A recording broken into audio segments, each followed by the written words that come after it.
हिंदू राष्ट्र के लिए सांप्रदायिक संगठन की आवश्यकता, इस विषय पर हम 108 श्री नीलकंठ शिवाचार्य महाराज स्वामी जी से उनका अनुभव कथन सुनेंगे। उसके पूर्व हम उनका परिचय जान लेते हैं। श्री 108 नीलकंठ शिवाचार्य स्वामी जी धारेश्वर पाटन महाराष्ट्र से हैं। उनका मठ भारत के सारे वीर शैव लिंगायत समाज का एक प्रमुख मठ है। महाराष्ट्र, कर्नाटका, आंध्र, तमिलनाडु, मध्य प्रदेश में उनके भक्तगण हैं। आपने विविध आध्यात्मिक ग्रंथों का लेखन किया है। अनेक दुर्गम क्षेत्रों में जाकर आपने शिव मंदिरों की स्थापना की है, जीर्णोद्धार किया है। मैं स्वामी जी से प्रार्थना करती हूँ कि हमारा मार्गदर्शन करें।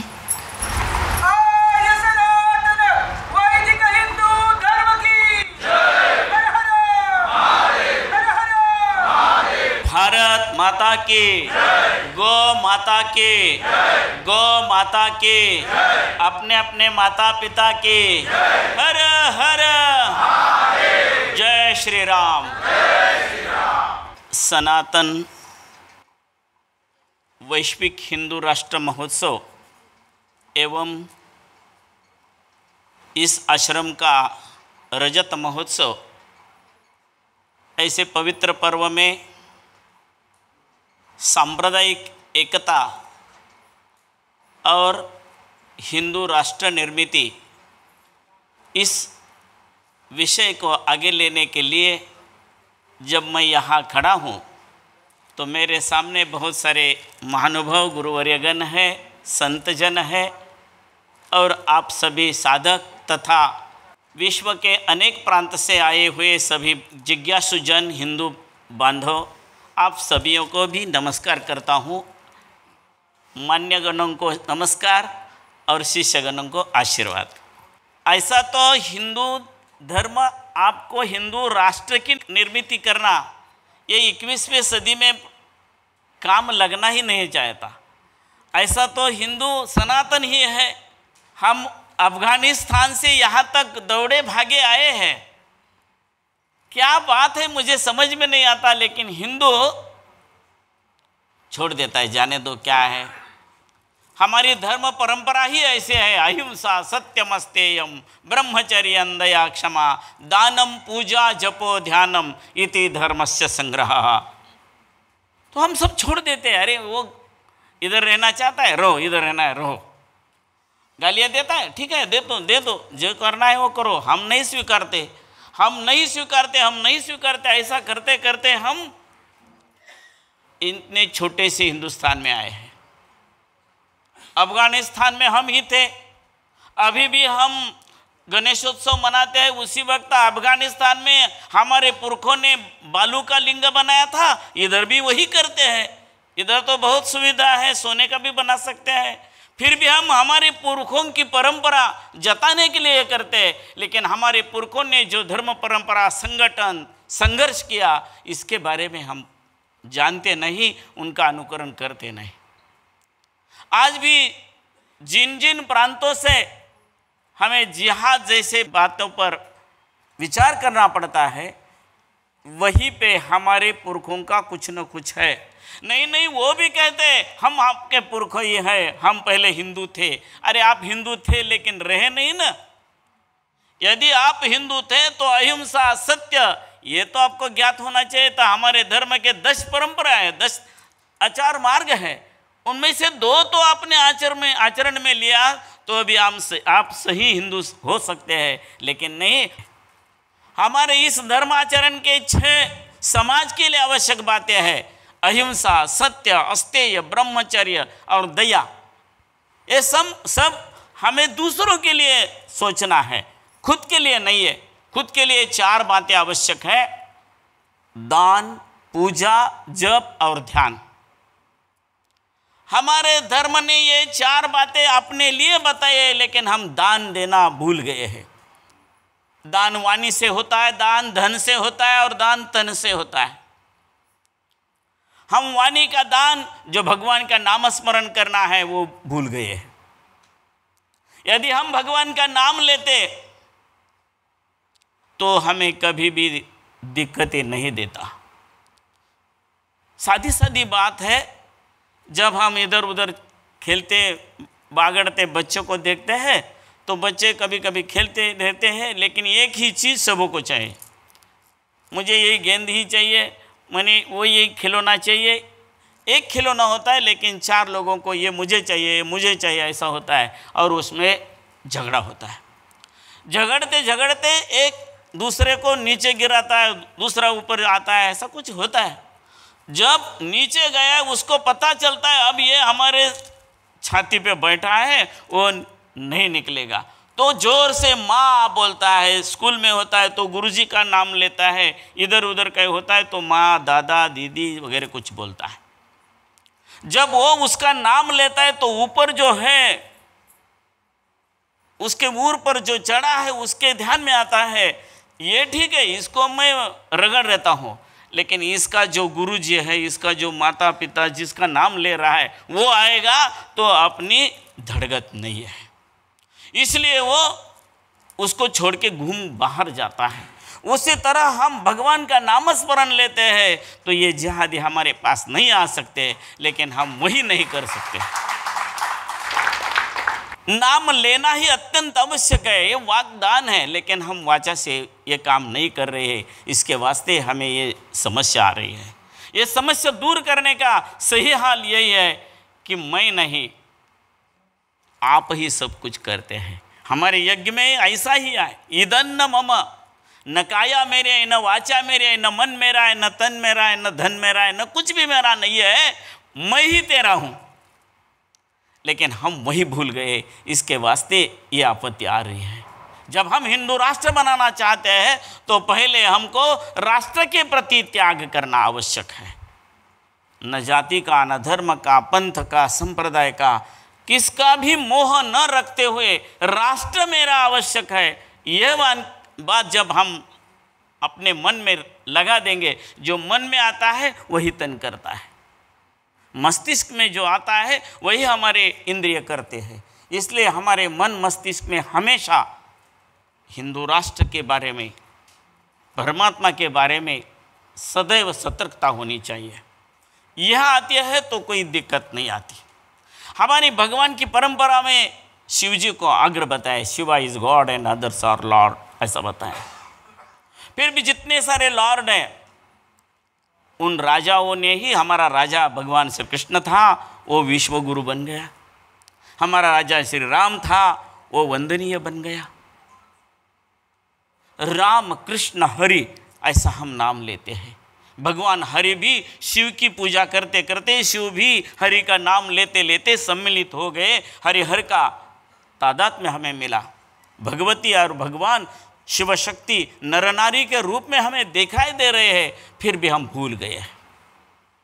आठवले जी ने यही अपने जिंदगी में लाने का प्रयास किया, और उन्होंने नारी शक्ति का भी और भक्तगणों का भी संयोग किया। सबको इकट्ठा करके ज्ञान और कर्म दोनों का समुच्चय लेकर यहाँ तक आपको लाया है।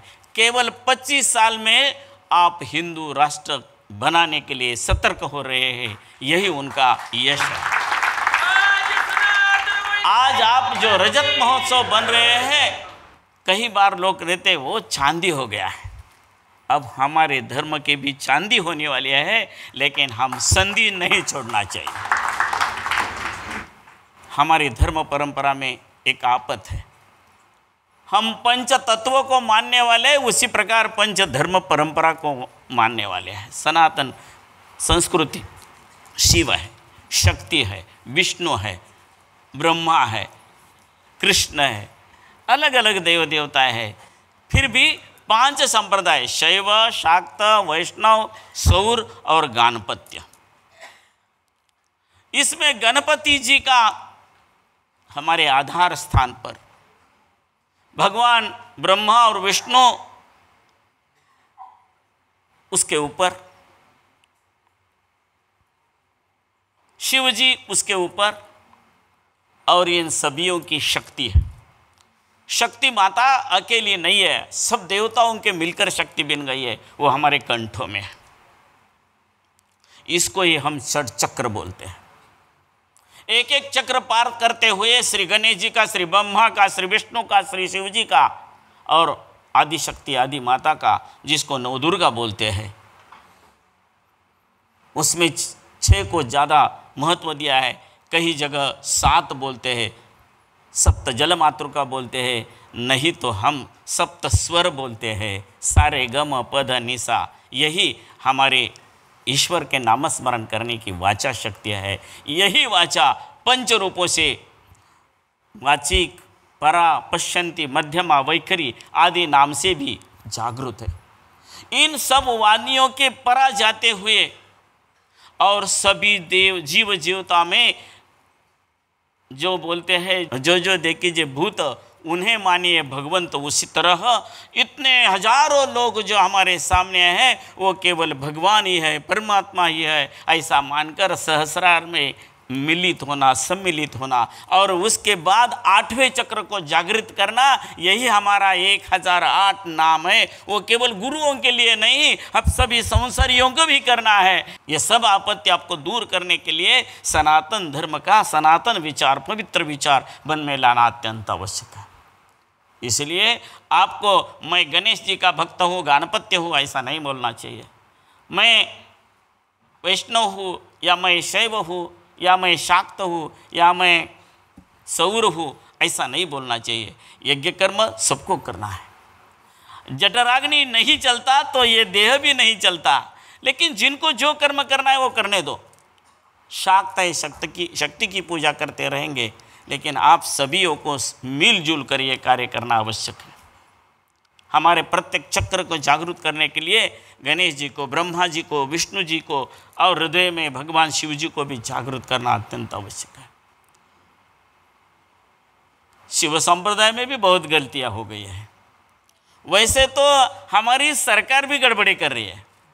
आप हिंदू राष्ट्र बनाना चाहते हो वो सही है, लेकिन हमारे सरकार के मन में भी वो आना चाहिए ना।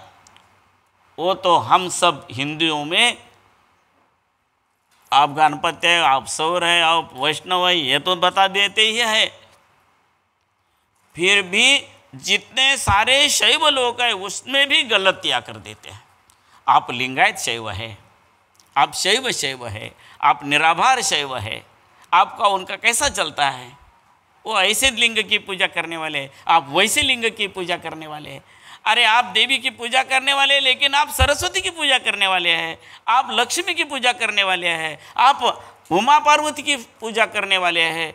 ऐसा अलग अलग ढंग बताते। आप कृष्ण की पूजा करने वाले हैं, आप राम की पूजा करने वाले हैं, आप नरसिंह की पूजा करने वाले हैं, आप परशुराम की पूजा करने वाले हैं। अरे आप गणपति की पूजा करते हैं वो सही है, लेकिन आप टिटवाड़ा वाला गणपति के हैं, आप गणपति पुले के गणपति की पूजा करने वाले हैं। ऐसा हमें भेद निर्माण करते हैं और जाति में भी बहुत गड़बड़ कर दी है। जो बहुत सारे संख्या में है उनको 96 टुकड़े टुकड़े कर दिए हैं। हम क्षत्रिय हैं लेकिन 96 कुली बोलते हैं। अरे एक ही कुल है, एक ही कुल है, हम सब शिव से निर्माण हुए हैं, फिर भी ऐसा कैसा होता है? लेकिन आपको क्या पता नहीं है, दूसरे का सुनना और मन या बुद्धि का काम ही नहीं करना, ऐसा ये हिंदू लोगों को शाप मिला है क्या? क्या ऐसा मुझे लगता है। हमारे वीरशैव में भी लिंगायत अलग, वीरशैव अलग, तो भी शैव वाले अलग अलग, ऐसा हुआ है। आप सभीयों को बांटने का एक षड्यंत्र चल रहा है और उसको भी हम मानते चल रहे हैं। इसके कारण हम हिंदू धर्म की या हिंदू राष्ट्र की निर्मित करने में थोड़े गड़बड़ हो रही है। यदि आपको सही तरीका मालूम हो तो आप सभीयों को पुरुष सूक्त की बात भी सुननी है। पुरुष सूक्त का मतलब जाति जाति में भेद नहीं रखा है। पुरुष सूक्त का नित्य कर्म है। हम सब अपना ही काम करते हैं। सुबह सुबह निकल आते हैं तो हम बाएं हाथ से काम करते हैं, भोजन करने के वक्त दायां हाथ लाते हैं। बाएं हाथ का काम है तो शूद्र का काम है। पठन वगैरह करते हैं, पूजा पाठ करते हैं तो हम ब्राह्मण भी बनते हैं। हम ब्राह्मण, क्षत्रिय, वैश्य, शूद्र, अतिशूद्र वगैरह बातों में न जाते हुए हम सब एक है, ये जब मानेंगे तो ही अठौले जी की जो कामना है, नहीं, हमारे पुरखों की कामना है। अफगानिस्तान में जिनकी हड्डियां है, हमारे साधु संत तो अभी भी भूमि में गड़े हुए हैं और उनकी आत्मा कहती है, अरे उठो, जागृत हो, हिंदू एक बनो और नेक से काम करो। यदि आप वो नहीं करेंगे तो उनके जो आत्मशक्तियाँ हैं वो आपको कभी भी शांति नहीं देंगे। आप अपने बेटे के लिए कुछ न कुछ करते हैं और उन्होंने नहीं किया, उचित गुण प्राप्त नहीं किया तो हम उनको ताड़ते हैं। और हमारे पुरखों ने कितने सालों पुराने अफ़गानिस्तान में रहे हुए हमारे पुरखों है, संत महात्मा है, कितने सारे गुरुजनों की समाधियाँ है। उन सभीयों की आत्मा शांति के लिए और आप सभीयों के अपने वंशजों के सुख के लिए आपको हिंदू राष्ट्र बनाना और सब संगठित रहना अत्यंत आवश्यक है। इस कामना से आप सभीयों को, जितने सारे अलग अलग संप्रदाय, सभी संप्रदाय के लोगों से, आप गुरुजनों से भी प्रार्थना करता हूँ, आप जहाँ जहाँ जाते हैं सबको एक ही बताना अत्यंत आवश्यक। अपनी अपनी पूजा अर्चना जो नियम है वो सब करते रहो, लेकिन जब राष्ट्र की बात आती है, धर्म की बात आती है, तो मेरा धर्म अलग नहीं है, मेरा धर्म सनातन है और मेरा राष्ट्र हिंदू है, यही अपने मन में आना चाहिए। तभी आप उचित कार्य पर जा सकते हैं। इसी प्रेरणा से आप सब आगे चले, आप सभीयों को, सभी गुरुजनों के आशीर्वाद मिले, यही कामना करते ये वाक्पुष्प श्री गुरु चरण पे समर्पित करता हूँ। ओम शांति शांति।